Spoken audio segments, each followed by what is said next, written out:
In Jeremiah chapter 23, verse 25, it says, I have heard what the prophets say. Yes, this was getting around. This change was getting around. Who prophesy lies. Notice this. Remember I told you that this was a lie. This is a forgery. Okay? Prophesy lie in my name. As if they had the authority from Yahweh to do this. Okay? Saying, I have dreamed. I have dreamed. You know, these are thoughts that were coming from their own minds, inspired by Satan, not from the writings of the law and the prophets, my friends. That's how we know what the will of Yahweh is, when we read it in the laws and the prophets.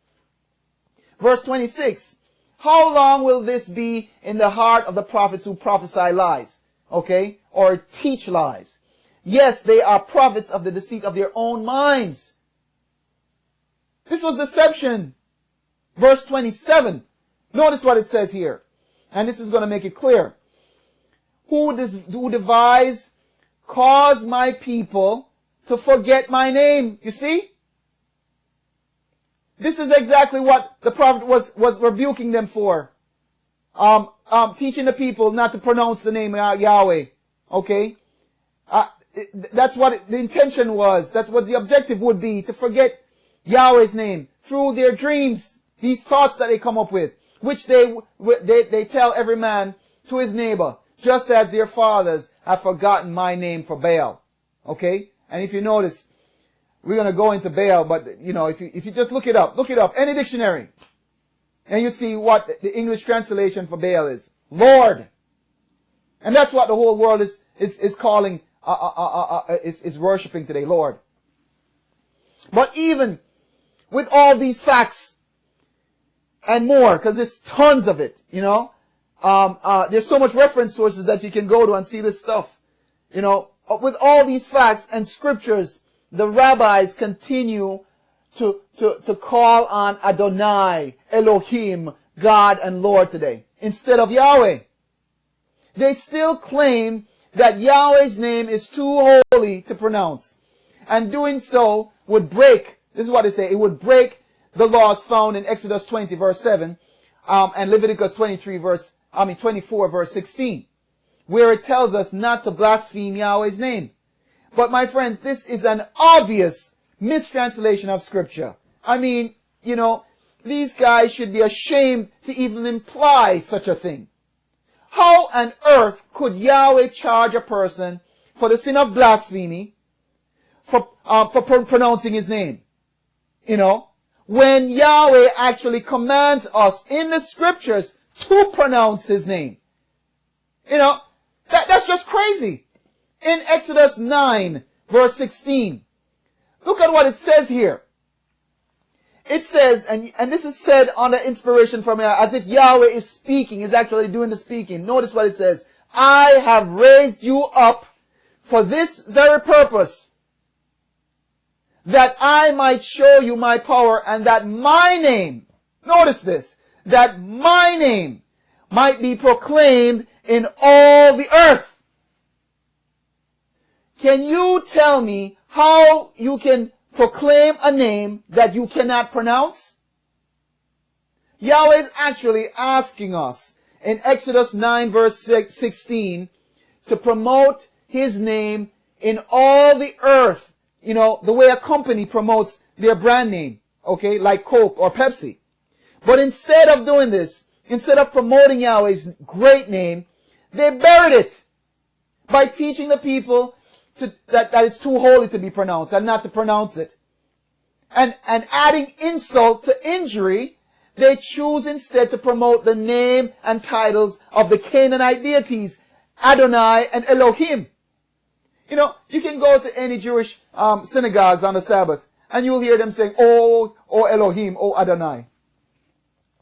I mean, if Moses or King David were to be resurrected and they end up in one of them synagogues, you know, they'll be thinking, man, I'm in the wrong place. Shucks, how did I get to be with all these Canaanites worshiping their gods? You know, to fully grasp what these so-called Jewish scribes and rabbis did and are still doing today, I want you to think about it like this. It's like It's like a few marketing executives at Coca-Cola company got together and said, here's a great idea.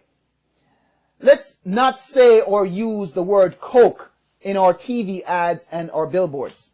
Let's use the words Pepsi instead, because the word Coke is just too special. It's too special to be pronounced. That's what they did. That's how ridiculous what they did were. What was or is still doing. My friends, the Bible is literally full of scriptures that clearly show that Yahweh actually wants us to pronounce and promote His name, like the one we just read.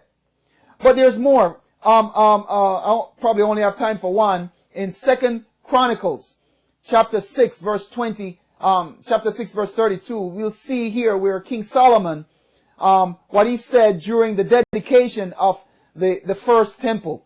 In verse 23, in verse 32, it says, concerning a foreigner. And notice this. They're saying that they, the priest, the rabbis, Yahweh's name was too holy for them to pronounce. But look at what the scripture is saying, my friends. Look at what the scripture is saying. Read it in your own Bible. It's saying concerning a foreigner who is not of your people Israel, but who comes from a far country for the sake of your great name. Notice that. And your mighty hand and your outstretched arm, when they come and pray in this house. Notice that. Verse 33, then hear from heaven, your dwelling place, and do whatever the foreigner asks of you, so that all the peoples of the earth, notice that, so that all the people of the earth may know your name. Do you see here that Yahweh wants all the people of the earth to know His name? Do you think that all the people of the earth will know Yahweh's name if it's never pronounced? As the rabbis are still teaching the people to do today? This is common sense, my friends. It has to be pronounced and proclaimed. That's what Yahweh is telling us to do. So that all the peoples of the earth may know your name and reverence you, just as your own people Israel do, but they're not doing it anymore. They used to do it. Okay? And that they may know that this house, you see, not a church, a house.